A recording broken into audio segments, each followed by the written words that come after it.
సభాధ్యక్షులు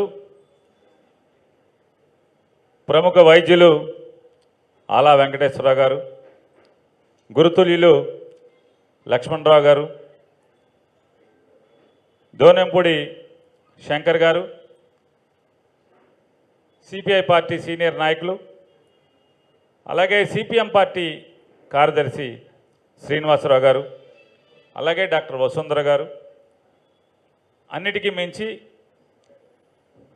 మెడికల్ కాలేజీలు ప్రైవేట్ పరం కావటానికి వీల్లేదు. ప్రభుత్వ మెడికల్ కాలేజీలన్నీ కూడా ప్రజల ఆస్తిగానే మిగలాలనే ఉద్యమానికి చేయూతను అందిస్తాకి వచ్చేసినటువంటి ఇక్కడ ఆశీలైనటువంటి ప్రతి ఒక్కరికి, అలాగే ఇక్కడ జరిగేటువంటి లేదా ఇక్కడ ప్రజల గొంతుని, ప్రజల ఆలోచనని ప్రపంచానికి వినిపించటానికి, చూపించటానికి ప్రయత్నం చేస్తున్నటువంటి మీడియా మిత్రులందరికీ నా హృదయపూర్వక నమస్కారాలు తెలియజేసుకుంటూ, అలాగే లక్ష్మణ్ రెడ్డి గారు నడుం కట్టి ఏ ప్రభుత్వం ఉన్నా ఇతోధికంగా ప్రభుత్వాలు ప్రజా వ్యతిరేక నిర్ణయాలు తీసుకున్నప్పుడు 10 గడ్డిపోకులను తీసుకొచ్చి పేని మోకుం చేసినట్టుగా ఆయన ప్రయత్నంగా లక్ష్మణ్ రెడ్డి గారు, జగన్మోహన్ రెడ్డి గారు ముఖ్యమంత్రిగా ఉన్నా, లేదా నారా చంద్రబాబు నాయుడు గారు ముఖ్యమంత్రిగా ఉన్నా, ఎవరు ముఖ్యమంత్రిగా ఉన్నా ప్రభుత్వం చేస్తున్నటువంటి ప్రజా వ్యతిరేక నిర్ణయాలని నిలదీయటంలో మనుషుల్ని పోగేసి మలేసి దాన్ని ఒక బంధంగా, అంటే మంచి మోకుగా తయారు చేసి ప్రభుత్వాన్ని నిలువరింపు చేసేదానికి చేస్తున్నటువంటి లక్ష్మణ్ రెడ్డి గారు కూడా మనస్ఫూర్తిగా నమస్కారాలు తెలియజేసుకుంటూ, ఇవాళ పెద్దలు చాలామంది మాట్లాడారు. నేను ప్రధాన వక్తను కాదు, కానీ ఊరికే అధికార పార్టీలోకి వచ్చేటువంటి లేదా అధికారుల నుంచి కింద పడినటువంటి రాజకీయ పార్టీ నుంచి వచ్చాను కాబట్టి నేను ప్రధాన వక్త అయ్యాను. కానీ నాకంటే విఘ్నులు, మేధస్సు ఉన్నవాళ్ళు, అవకాశం రాక అధికారం ఎక్కలేకపోయినటువంటి అనేక మంది ప్రజల యొక్క తరపున పోరాటాలు చేస్తున్నటువంటి అనేక మంది వేదిక మీద ఉన్నారు, మాట్లాడుతున్నారు, మాట్లాడి వెళ్ళారు.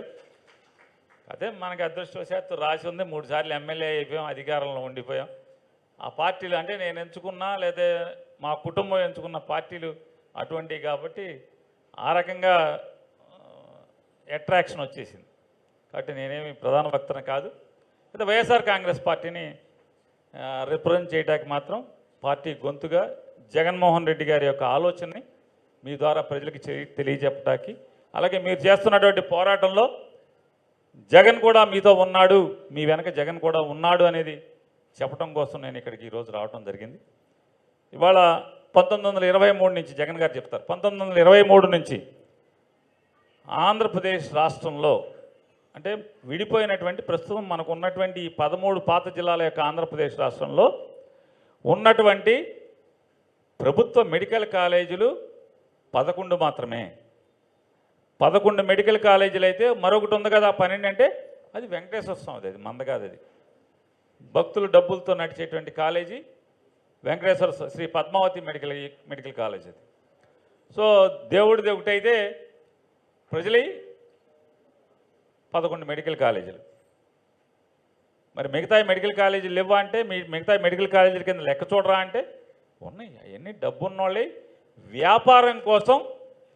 వ్యాపారం కోసం చదువుని అమ్మేటువంటి, చదువుని వ్యాపారంగా మలుచుకుని పెట్టుబడి పెట్టినటువంటి ధనికులచే స్థాపించబడినటువంటి అది ఒక వ్యాపార సంస్థ. అది దాన్ని మనం ప్రజాస్తి కింద లెక్క పెట్టాకి లేదా ప్రజల కోసం డాక్టర్లను తయారు చేస్తుందనేది మనం నమ్మలేని పరిస్థితి. ఎందుకంటే దానిలో కొంత శాతం మాత్రమే తక్కువ ఫీజులకి లేదా ప్రభుత్వంచే గుర్తించబడినటువంటి ఎగ్జామ్లో పాస్ అయినటువంటి వాళ్ళకి ఇచ్చేటువంటి సీట్లు తక్కువ మాత్రమే ఉంటాయి. మిగతా అన్నీ కూడా ఇప్పుడు 3 కోట్లకో ఎంతకో వెళ్ళిపోయినట్టుంది మార్కెట్ రేటు. మరి 3 కోట్ల రూపాయలు పెట్టి చదివించేటువంటి, చదువుని కొనేటువంటి తల్లిదండ్రులు ఎంతమంది ఉంటారు ఈ రాష్ట్రంలో? మనకి దురదృష్టం ఆంధ్రప్రదేశ్ రాష్ట్రానికి ఎలా దాపురించిందయ్యా అంటే ఎన్టీ రామారావు గారి ఆలోచనల నుంచి దాపురించింది. అంటే ఎన్టీ రామారావు ఏం చేశాడంటే పాప ఆయన పైన ఉన్నాడు కదా అంటే మరి ఇట్లాంటి వాడిని అల్లుడిని కాకుండా ఇంకెవరికన్నా ఇచ్చి ఉంటే కనుక మంచి అల్లుడు వచ్చాడేమో కదా, ఈ చంద్రబాబు నాయుడు గారికి పిల్లని ఇవ్వాలని ఆయన ఆలోచన చేయబట్టి పిల్లని చేసుకోబట్టి వాళ్ళు మనకి కర్మ కడితే, లేకపోతే మనకేముంది రాష్ట్రానికి కర్మ లేదు కదా. అంటే ఆయన వస్తే కర్మ, మీరు వస్తే మంచిదా అంటే ఆయన ఆలోచన సరళ ఎలా ఉంటుందని చెప్పేది. ఏ రోజు కూడా ప్రభుత్వం అయితే బాగా చేస్తుంది, ప్రభుత్వ సంస్థలు అయితే మాత్రమే బాగా పనిచేస్తాయి, ప్రభుత్వం చేత నడపబోయి ప్రజల కోసం నడపబడేటువంటి సంస్థలు మాత్రమే ఈ రాష్ట్రానికి దేశానికి అవసరమని ఏనాడు కూడా నమ్మినవాడు కాదు. చంద్రబాబు నాయుడు గారు ఎప్పుడు కూడా ప్రభుత్వ సంస్థలు సర్వనాశనం, ఈ దేశానికి అరిష్టం, ఈ రాష్ట్రానికి అరిష్టం అని చెప్పి ఆలోచించేటువంటి వ్యక్తి.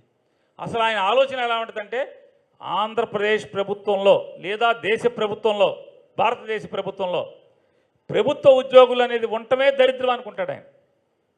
నువ్వు నీ ఇష్టం వచ్చినట్టు మాట్లాడుతున్నావు చంద్రబాబు నాయుడు గురించి. నేను చెప్పలా, చంద్రబాబు నాయుడు గారే ఏరి కోరి తన మనసులో మాట అనే పుస్తకంలో రాసుకున్నాడు ఆయన. నేను చెప్పలేదు, చంద్రబాబు నాయుడు గారే తన మనసులోని ఆలోచనలన్నీ కూడా క్రోడీకరించి ఒక పుస్తకంగా మనకు అందించాడు ఆయన. నేను ఇది నా ఆలోచనలు ఇది అని చెప్పని ఆయన ముఖ్యమంత్రిగా రామారావు గారిని పడేసిన తర్వాత 2004 వరకు ఆయన ముఖ్యమంత్రిగా చేసి అసలు ఎన్ని గవర్నమెంట్ ఫ్యాక్టరీలు అమ్మేశాడో.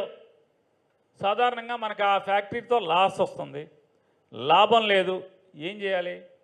అయితే ఎవరికన్నా లీజుకి ఇస్తాం, లేదా దాంట్లో ఉన్న సామాన్ అంతా కూడా పైది స్క్రాప్ కింద ఎవడోడు మీరు కొనుక్కోండి అమ్ముతాం, ఆ స్థలం మన కింద అట్టు పెట్టుకుంటాం. ఈయన స్థలంతో సహా స్థలము, మెషినరీ, ఫ్యాక్టరీ మొత్తాన్ని కలిపి ఆ విలువలో, అంటే ఆస్తి విలువలో పావలాకి 15 పైసలకి 20 పైసలకి వ్యాపారస్తులకి అమ్మేశాడు. అసలు షుగర్ ఫ్యాక్టరీలు ఎన్ని అమ్మాడో, స్పిన్నింగ్ మిల్ ఎన్ని అమ్మాడో, జిన్నింగ్ మిల్ ఎన్ని అమ్మాడో లెక్కలేనటువంటి పరిస్థితులు. కోఆపరేటివ్స్ వ్యవస్థలో ఉన్నటువంటి అనేక పరిశ్రమలను అమ్మేశాడు ఆయన, అనేక సంస్థలను అమ్మేశాడు ఆయన. నారా చంద్రబాబు నాయుడు గారు ముఖ్యమంత్రి అయిన తర్వాత మాత్రమే ప్రజల ఆస్తిని అమ్మి ప్రభుత్వాన్ని నడపచ్చు అనేటువంటి ఆలోచన వచ్చినటువంటి తొలి ముఖ్యమంత్రి ఆయన. మరి ఇటువంటి వాడు మంచి చేస్తాడు ప్రజలకి అని చెప్పని నమ్మటం ప్రజలు తప్పితే నారా చంద్రబాబు నాయుడు తప్పు ఎట్లా అవుతుంది? ఏనాడు ఎప్పుడు కూడా నారా చంద్రబాబు నాయుడు గారు తప్పే కాదు. ఎందుకని? ప్రజలకి జ్ఞాపక శక్తి సరిగ్గా లేకపోవటం, షార్ట్ మెమరీ ఉండటం. ఎందుకంటే రోజు ఆడి జీవితంలో ఆడి కష్టాలే సరిపోతా ఉంటాయి. ఇంకా చంద్రబాబు నాయుడు ఎట్లా ఉంటుంది, మొన్న ఏం చేశాడు, అంతకితం ఏం చేశాడు, ఇవన్నీ గుర్తుపెట్టుకునే తీరిక లేక రోజు వీడి కొడుకు సమస్య, కూతురు సమస్య, భార్యతో సమస్య, ఇంటి పక్కోడితో సమస్య, ఇంటి ఎదురుకుండా సమస్య, పోలీస్ కానిస్టేబుల్ సమస్య, హెల్మెట్ లేదని సమస్య, హెల్మెట్ కొంటావా లేదా అని చెప్పని పోలీసు వాడు సతాయించే సమస్య, రోజు ఇంట్లోంచి బయటికి వెళ్తే సమస్య, బ్యాందీ షాప్ పెట్టే ప్రభుత్వం, అమ్మేది ప్రభుత్వం, తాగిచ్చేది ప్రభుత్వం, తాగి బయటికి రాగానే నోట్లో గొట్టం పెట్టేది ప్రభుత్వం. ఇన్ని సమస్యల్లో చంద్రబాబు నాయుడు మంచిగా చేయడానికి ఇంకెక్కడ పట్టుకుంటాడు? ఆలోచించేది ఎక్కడుంది అసలు? కరెక్ట్గా బ్యాందీ షాప్ బయటే పెడతారు గొట్టం. తాగమనేది 11 దాకా కాదు, 12 దాకా తాగండి, టూరిజం ప్రమోషన్ అంటారు నారా చంద్రబాబు నాయుడు గారు. పోలీసులకి ఏం చెప్తారు?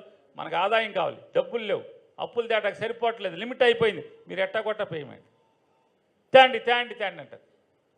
ఇవాళ సామాన్యుడికి రోజు ఎక్కడ పోలీసు వాడు ఉన్నాడు, ఎక్కడ ఆపమంటున్నాడు, ఇదో కొత్త పద్ధతి. సోషల్ మీడియాలేమో పోలీసు ఆయన హెల్మెట్ కొనమన్నాడు అంటాడు. చూసారా? ఇదివరకు అయితే డబ్బులు అడిగేవాళ్ళు, ఇప్పుడు హెల్మెట్ కొనమన్నాడు. ఇంటికాడ ఉంది సార్, కుదరదు, హెల్మెట్ ఇప్పుడు కొను, లేకపోతే నువ్వు బండి ఇక్కడ పెట్టేసేసి, భార్య ఉంటుంది, మీ ఆమెని ఇక్కడ పెట్టేసేసి నువ్వు వెళ్ళి హెల్మెట్ పట్టరా.